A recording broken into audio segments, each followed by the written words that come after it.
Hello friend, तो कैसे हैं आप लोग? क्या हाल चाल है आप लोगों के? आई होप, मेरी आशा है कि आप सभी के हाल चाल बढ़िया ही होंगे। This is Nikhil Kushwaha. Welcome to let's study.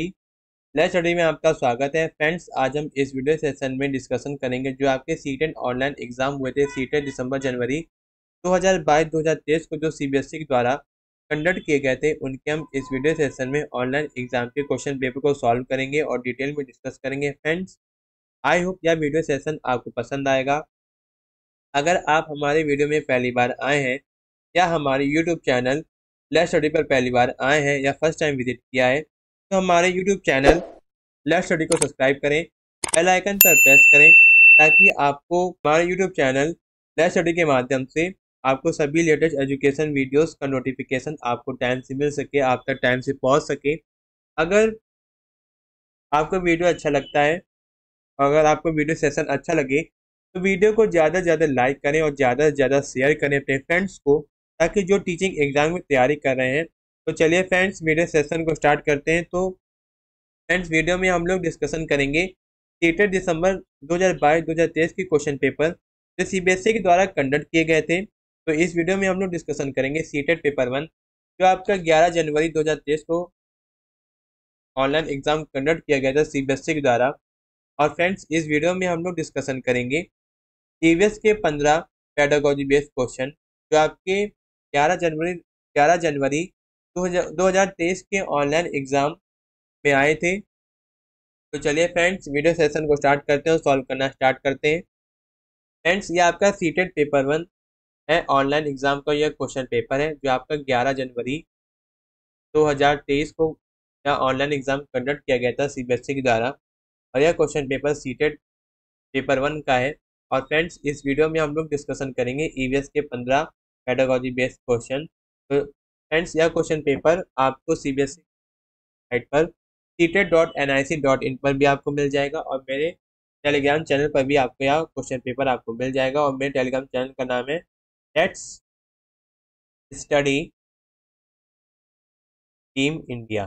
ठीक, तो मेरे टेलीग्राम चैनल को ज्वाइन करिएगा ताकि आपको सारे अपडेट आपको टीचिंग एग्जाम से रिलेटेड आपको मिल जाएं। तो फ्रेंड्स, वीडियो सेशन को स्टार्ट करते हैं। तो फ्रेंड्स, क्वेश्चन नंबर 76 से लेकर क्वेश्चन नंबर 90 तक आपके ईवीएस के 15 पेडागोजी बेस्ड क्वेश्चंस आपके सीटेट के पेपर 1 में आए थे जो आपका 11 जनवरी 2023 को क्वेश्चन पेपर जो ऑनलाइन एग्जाम कंडक्ट किया गया था सीबीएसई के द्वारा। तो आपका पहला क्वेश्चन है क्वेश्चन नंबर 76। दिया गया कक्षा 3 में पढ़ने वाली मधु अपने घर में लगे गुलाब और तुलसी के पौधों को पहचानती है और पौधों की पहचान में निम्नलिखित में से कौन सी प्रक्रिया शामिल है? तो इनमें से कौन सी आपकी प्रक्रियाएं शामिल होंगी? आपका अवलोकन और तुलना, ए और बी। ऑप्शन नंबर फर्स्ट आपका राइट आंसर। ठीक, पौधों की पहचान में निम्नलिखित प्रक्रियाएं शामिल हैं जो आपका अवलोकन है और तुलना है। अवलोकन इंद्रियों के माध्यम से जानकारी इकट्ठा करने की प्रक्रिया है, जैसे पौधों की भौतिक विशेषताओं को देखना, उनके रंग, आकार और अन्य विशिष्ट विशेषताओं पर ध्यान देना। और जो आपका तुलना है यानी कि कंपैरिजन, तुलना में ज्ञात जानकारी या पूर्व ज्ञान के साथ पौधों की देखी गई विशेषताओं की तुलना करना शामिल है, जिससे उनकी पहचान की जा सके और उनके बीच अंतर किया जा सके। मामले में मधु गुलाब और तुलसी के पौधों की विशेषताओं की तुलना करके उनकी सही पहचान करती है। ठीक, तो इसीलिए आपका अवलोकन और तुलना हो जाएगा। ठीक, तो चलिए फ्रेंड्स, अब हम लोग आगे बढ़ते हैं। अब आपका अगला क्वेश्चन है क्वेश्चन नंबर 77। पर्यावरण अध्ययन के शिक्षण अधिगम में प्रकृति की सैर संचालित करने का उद्देश्य क्या है? तो क्या उद्देश्य है? उद्देश्य है आपका वनस्पति जगत एवं प्राणी जगत पर विशेष बल देना, प्रकृति के साथ भावनात्मक संबंध का विकास करना। ऑप्शन नंबर फर्स्ट आपका राइट आंसर। एक प्रकृति की सैर एक ऐसी गतिविधि है जिसमें हमारे आसपास के प्राकृतिक तत्वों का अवलोकन करना और उनकी सराहना करने के लिए एक प्राकृतिक और प्राकृतिक वातावरण जैसे कि पार्क, वन या ग्रामीण क्षेत्रों में भ्रमण करना शामिल है। पर्यावरण अध्ययन के शिक्षण अधिगम में प्रकृति की तय करने का उद्देश्य है कि विद्यार्थियों को वनस्पति जगत एवं प्राणी जगत सहित प्राकृतिक पर्यावरण का पता लगाने और निरीक्षण करने का अवसर प्रदान करना। इसका उद्देश्य है कि उनके प्राकृतिक अवसरों पर और उनके प्राकृतिक आवासों में पौधा और आवासों में जो आपके पौधे होते हैं और जानवरों की विविधता के लिए जागरूकता और प्रशंसा उत्पन्न करना। इसी प्रकार इस परिदृश्य में जो पर्यावरण अध्ययन है, जो पर्यावरण अध्ययन के शिक्षण अधिगम में प्रकृति की सहन संचालित करने का क्या उद्देश्य है? वनस्पति जगत और प्राणी जगत पर विशेष बल देना और प्रकृति के साथ भावनात्मक संबंध का विकास करना। तो चलिए फ्रेंड्स, अब हम लोग आगे बढ़ते हैं। अब आपका अगला क्वेश्चन है क्वेश्चन नंबर 78। डेजी कहती है कि वह अपने पिता की तरह एक ट्रक ड्राइवर नहीं बन सकती। इसमें अपनी माँ की तरह घर बार संभालना है, बच्चा की देखभाल करना है। निम्नलिखित में से कौन सी विधि कक्षा में जेंडर संबंधी इस अवधारणा को संबोधित करने हेतु सर्वाधिक उपयोगी रहेगी? तो आपकी होगी क्वेश्चन नंबर 78 का आपका आंसर होगा ऑप्शन नंबर फर्स्ट, समूह चर्चा, यानी ग्रुप डिस्कशन। सॉरी, जो आपका समूह चर्चा है छात्रों को मनोभाव, राय और जेंडर संबंधी जीवन अनुभव को खुलकर साझा करने का माध्यम प्रदान करती है। ठीक, तो चलिए फ्रेंड्स, अब हम लोग आगे बढ़ते हैं। अब आपका अगला क्वेश्चन है क्वेश्चन नंबर 79। दिया गया प्राथमिक विद्यालय के बच्चों को पर्यावरण अध्ययन का शिक्षण करने हेतु आपने आपने पाया कि कुछ बच्चे एकल अभिभावक परिवारों में रहते हैं। इस परिस्थिति में आपकी क्या प्रतिक्रिया होगी? तो क्वेश्चन नंबर 79 में आपका आंसर होगा ऑप्शन नंबर 4, ऐसे बच्चों का संदर्भ सम्मिलित करें और समान बुद्धि की एक संस्कृति का निर्माण करें। यानी कि पर्यावरण अध्ययन का शिक्षण करते समय एक एकल अभिभावक परिवारों में रहने वाले बच्चों का सामना करते हुए पारिवारिक संरचनाओं की विविधता को स्वीकार करना और उसका सम्मान करना बहुत ही आवश्यक है।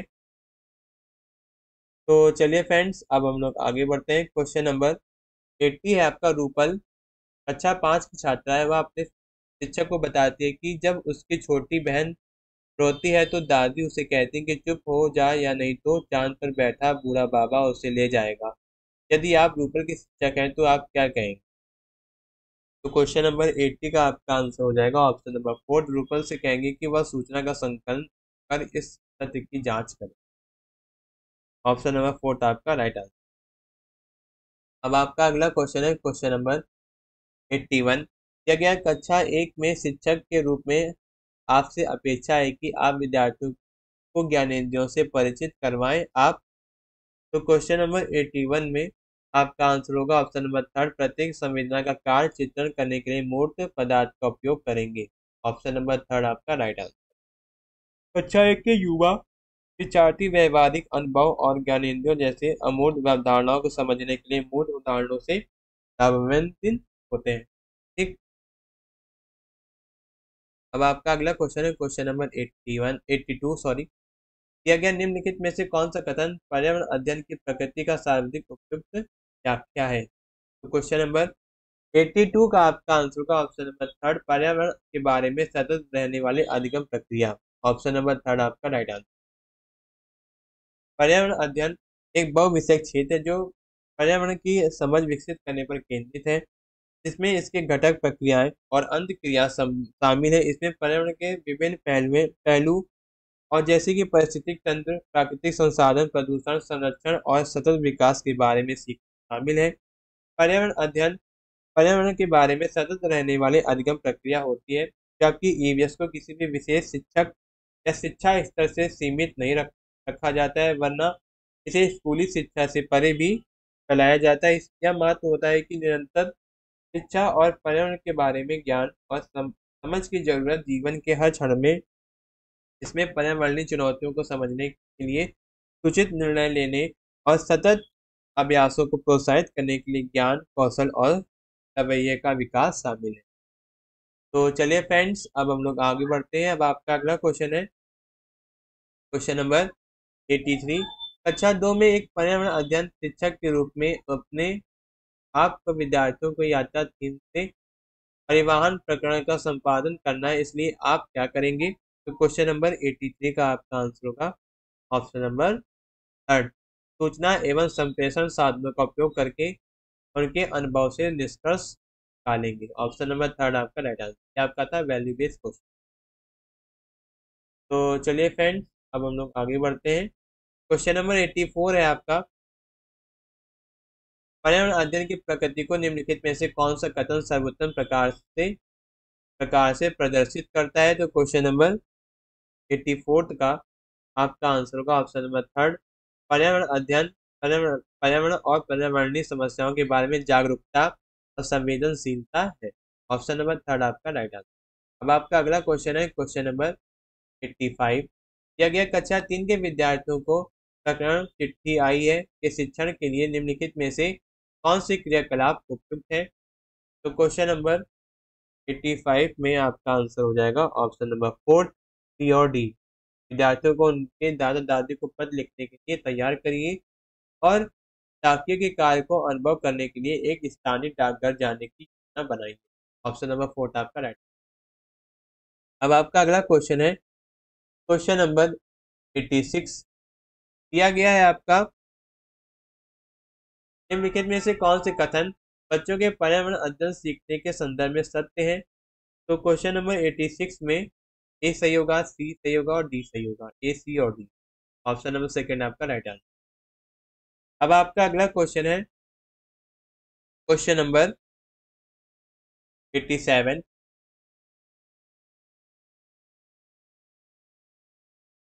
दिया गया कक्षा 4 के विद्यार्थियों का विषय पक्षियों प्रस्तुत करने के उद्देश्य से आप निम्नलिखित में से किसमें प्राथमिकता देंगे? तो किसमें प्राथमिकता देंगे हम लोग?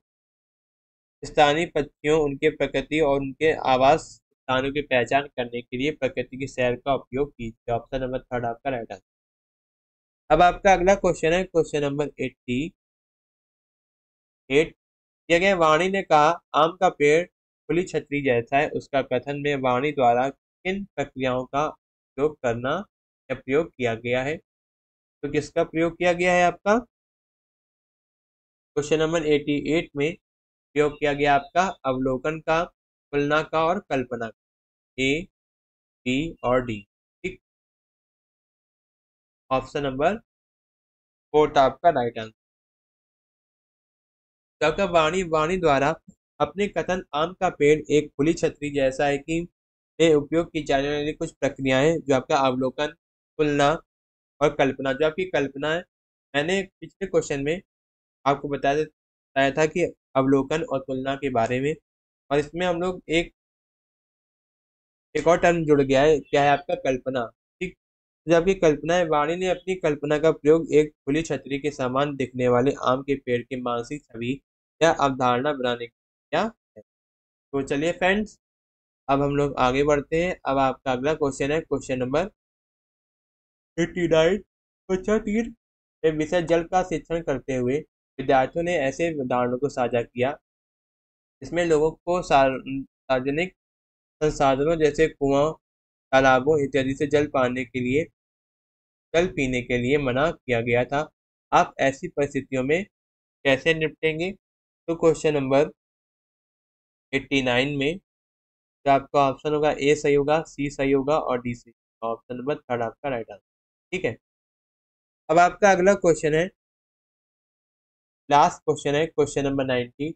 दिया गया है पर्यावरण अध्ययन विषय हेतु निम्नलिखित में से कौन सा उद्देश्य सर्वाधिक महत्वपूर्ण है? तो कौन सा उद्देश्य सर्वाधिक महत्वपूर्ण है आपका? ऑप्शन नंबर थर्ड, अवलोकन, खोजबीन, तर्क एवं निष्कर्ष की क्षमताओं का विकास। ऑप्शन नंबर थर्ड आपका राइट आंसर। पर्यावरण अध्ययन एक ऐसा विषय है जिसका उद्देश्य है कि विद्यार्थियों में पर्यावरण अध्ययन, उसके घटकों और मनुष्यों और पर्यावरण के बीच को अंत संबंधों के बारे में समझ विकसित करना। अवलोकन, जांच, तर्क और निष्कर्ष की क्षमताओं का विकास करके विद्यार्थी विषय वस्तु के साथ सक्रिय रूप से संबंधित हो सकते हैं। पर्यावरण की समस्याओं का पता लगाना, साक्ष्य इकट्ठा करना, तार्किक निष्कर्ष निकालना और सूचित दृष्टिकोण को विकसित करना। यह उद्देश्य पर्यावरण अध्ययन के व्यापक लक्ष्यों के साथ भी सम्मिलित है, जिसमें वैज्ञानिक प्रवृत्तियों को बढ़ावा देना और जांच की भावना को बढ़ावा देना और विद्यार्थियों को पर्यावरण के प्रति जागरूक और जिम्मेदार नागरिक बनाने के लिए प्रोत्साहित करना शामिल है। तो इसी प्रकार जो आपका पर्यावरण अध्ययन है विषय हेतु निम्नलिखित में से कौन सा उद्देश्य आपका सर्वाधिक महत्वपूर्ण है? आपका अवलोकन, खोजबीन, तर्क व निष्कर्ष की क्षमताओं का विकास। उद्देश्य सर्वाधिक महत्वपूर्ण है। तो फ्रेंड्स, इसी प्रकार आपके 11 जनवरी 2023 के ऑनलाइन एग्जाम के ईवीएस के 15 पेडागोजी बेस्ड क्वेश्चन यहीं पर ही कंप्लीट होते हैं।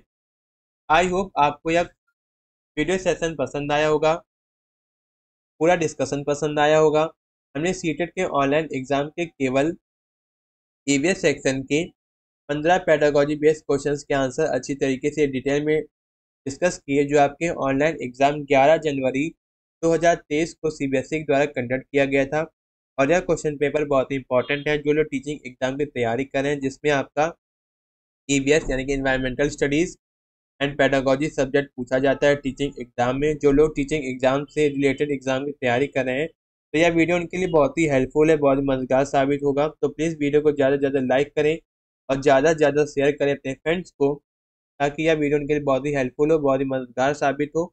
और हमारे यूट्यूब चैनल लेट्स स्टडी को सब्सक्राइब करें, बेल आइकन को प्रेस करें, ताकि आप तक सभी लेटेस्ट एजुकेशन वीडियोस का नोटिफिकेशन आपको टाइम से मिल सके। अगर मन में कोई डाउट हो तो डाउट क्लियर करने के लिए कमेंट बॉक्स में कमेंट करें। I will try my best reply to all. Thank you guys, thank you for watching my YouTube channel videos.